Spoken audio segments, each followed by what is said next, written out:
Irmão, Paulo era fantástico, né? Trouxe uma clareza para a igreja acerca dos dons. Ele começa a falar de dons no capítulo 12. E aí, no capítulo, ele para de falar de dons para falar da onde esses dons devem estar fundamentados. Depois ele volta a falar de dons de novo. A preocupação de Paulo pelo zelo dos fundamentos é muito forte. Sempre, sempre. O problema é que às vezes a gente pega esses ensinos e muitas vezes a gente quer aplicar na igreja, mas, irmão, se a gente não mexer nos fundamentos, e é difícil olhar para fundamento, né? A gente só olha para fundamento quando as paredes estão rachando. Ninguém olha para o fundamento, ninguém passa na frente de uma construção e diz: meu Deus, que fundamentos. A gente olha para a textura, olha para a tinta, olha para os vitrais, olha para a decoração, porque a decoração é chamativa, né? Mas às vezes a decoração ela ludibria realmente a estrutura, né? Do que adianta ter beleza, ter enfeite e não ter beleza, ter mesa e não ter fome, ter cama e não ter sono, ter religião e não ter salvação, ter casa e não ter lar. Então a gente às vezes se preocupa tanto com a decoração, e quando nós nos preocupamos mais com a decoração do que com os fundamentos, a nossa preocupação sempre é mostrar para os outros uma coisa, é sempre para quem vê, né? Nós temos a nossa equipe de mídia, os midianitas, né? O Mica está aqui comigo, o pastor Micael, eu chamo ele, brinco com ele, digo, o pessoal da mídia, os midianitas. E lá a gente tem uma doutrina no ministério que a gente não faz para mostrar, a gente mostra o que faz.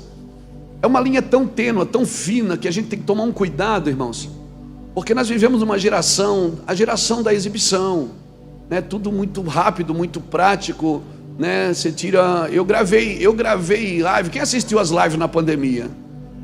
E aqui em cima eu estava bonito, mas eu estava de pijama às vezes, porque só aparecia daqui para cima, não é? Então a gente mostrava uma coisa bonita, o pessoal dizia: meu Deus, o pastor Luiz estava arrumadinho, mas nada, eu estava de pijama às vezes. Deixa eu te falar uma coisa, e nós vivemos na geração da exibição. Isso é um cuidado que a gente precisa ter, para não mostrar uma coisa que a gente não é, né?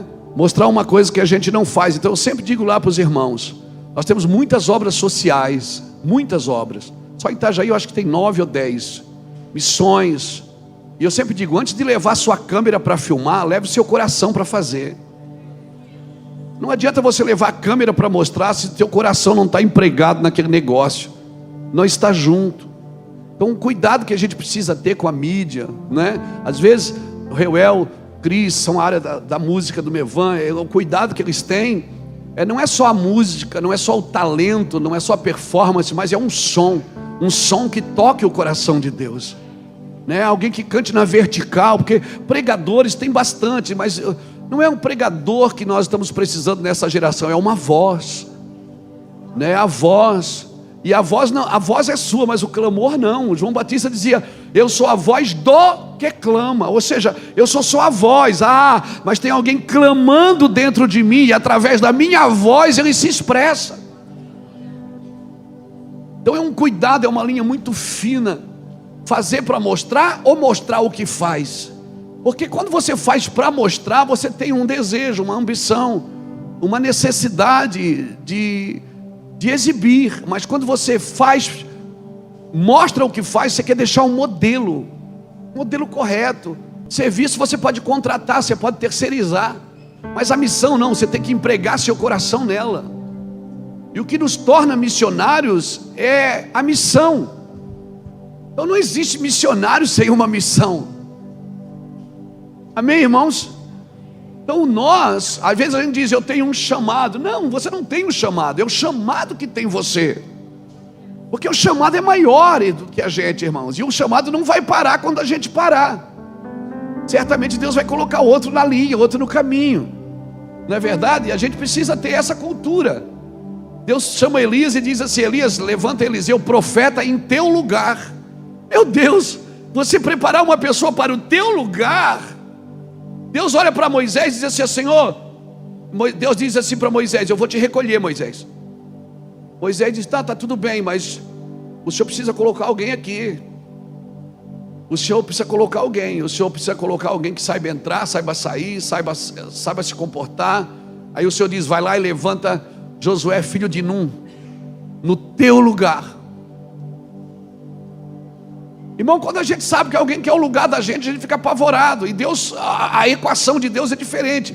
Deus diz: levanta pessoas para o teu lugar. E Moisés, tão assim atrevido, me perdoe Moisés, mas ele dizia: Senhor, que nos últimos dias Deus levantaria um profeta semelhante a ele. Aí vem Jesus. Uma igreja é uma igreja de continuidade. Aí você precisamos entender isso. E se um pastor está com o microfone na mão e ele não tem um coração geracional, é muito perigoso, porque as coisas que ele está fazendo podem parar nele. Deus é geracional, irmãos. Por isso que quando ele se apresentava, ele dizia: eu sou Deus de Abraão, de Isaac e de Jacó. Se você ler Gênesis 37, está escrito assim: essa é a história de Jacó. Tinha José 17 anos. Mas peraí, a história é de Jacó ou é de José? O Senhor diz: essa é a história de Jacó. Tinha José 17 anos. Ou seja, a história era de Jacó, mas ela continuava em José. A tua história vai continuar nos seus filhos, nos seus netos, nos seus bisnetos, nos seus tataranetos. Por isso, todas as escolhas que você fazer hoje vão afetar diretamente as suas gerações posteriores.